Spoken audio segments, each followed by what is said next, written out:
Hey everybody, Frugal Farmer here. That's a little piece of paper because the item I was looking for has vanished. And I guess all of you remember the Monkees. They were part of Saturday mornings when I was growing up, and they had their own musical group. But all of them are dead now, except for Mickey Dolan, Doleys. Anyway, let's forget the last name. But back in July 7th, 1967, the Monkees were coming to Charlotte, North Carolina. I was 5, maybe. Well, I wanted somebody to write them a letter for me. Excuse me. Because I wanted them to come by and see me. I wanted all four of them to come by the house, just to sit around and talk for a little bit. Well, I don't know who I aggravated. And there was a guy who worked with my dad on the farm. He'd write letters for me sometime.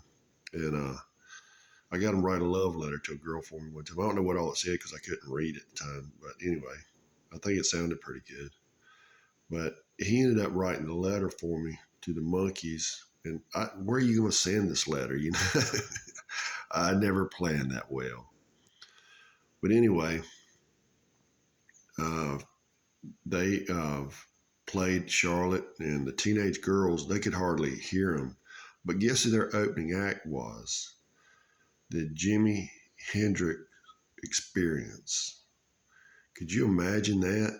Because Jimmy could play a guitar, and by the Monkees' own accounts, they were familiar with musical instruments, but not as good as what they needed. But really, they didn't.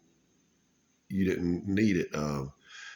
Mickey played the drums, and he kept count by if he was getting off count by uh, uh, Michael Nesmith, the way he moved his foot. Then you had Peter Tork and Davy Jones. Davy Jones, the girls were just crazy about him. He was from England. Well, anyway, days go by, and I get a little piece of fabric. It is a sheet fabric. Well, and this is a true part of the story. They had taken the sheets off the beds where they stayed at for the concert and cut them up and sold them for charity. They sold everything. Well, I had a little piece of sheet and that my mama had gotten for me. Where it came from, I don't know. I don't know that it came from this charity event. I think my mama may have had an old sheet and did that for me, but it was a thought that counts. But that was what really happened was at charity event. They were selling bits of sheets, and I got a bit of sheets from somewhere. Where, I don't know, but that was my mom. Well, there's one little bit of trivia about Michael Nesmith. I'm getting these names confused. Sorry about that. About Michael Nesmith. Does anyone know what his mother invented? And that'll come at the end of this rant about the Monkees. But their musical supervisor on the show was none other than Don Kirshner. How many of you remember, let me know in the comment section, remember Don Kirshner's rock concert that came on the weekends? And I watched it many a time.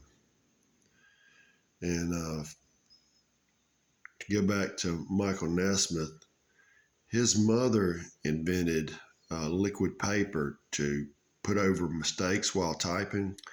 And this was done with some household products she concocted. Well, I had heard this story on David Letterman. He was interviewing Michael Nesmith, and he told him, and I think at the time his mother had just sold the company to Gillette. Well, she only got $47.5 million out of that, and she used it to create some good foundations for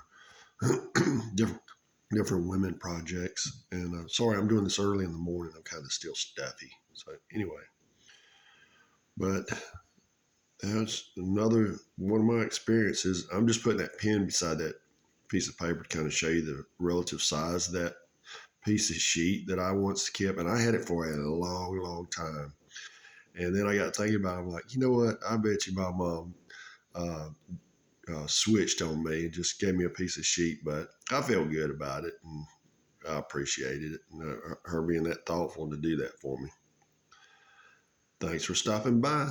Come back again when you will. Share, comment, like, hit that subscribe button. God bless.